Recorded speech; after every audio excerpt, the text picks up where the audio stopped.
ଆଜି ଲଞ୍ଚରେ ହେଇଛି ଭାତ, ଏଇଟା ହେଉଛି ଶୁଖୁଆ ତରକାରୀ, ଏଇଟା ହେଉଛି ବାଦାମ ଚଟଣି। ଜୟ ଜଗନ୍ନାଥ, ଜୟ ଜଗନ୍ନାଥ ଦିଦିମାନେ। ମୁଁ ଗୀତା, ଗରିବ ଘରର ବୋହୂ। ଆଜି ଶାଶୁ ମାଙ୍କ ପାଇଁ ମୋ ହାତରେ ବନା ଲଞ୍ଚ ବକ୍ସ ଦେଲି।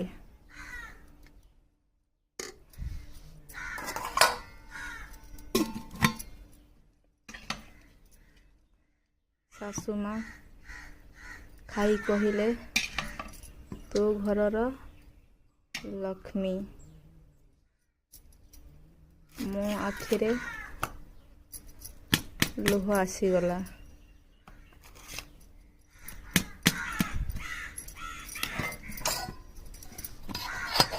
ଆପଣ ବି ଶାଶୁ ମାଙ୍କ ପାଇଁ କିଛି ସ୍ପେଶାଲ କରୁଛ କି? କମେଣ୍ଟରେ ହଁ ଲେଖନ୍ତୁ।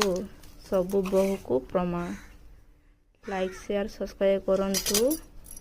ଦିଦି ମୋ ଭଳି ଗରିବ ବୋହୂକୁ ସପୋର୍ଟ କରନ୍ତୁ।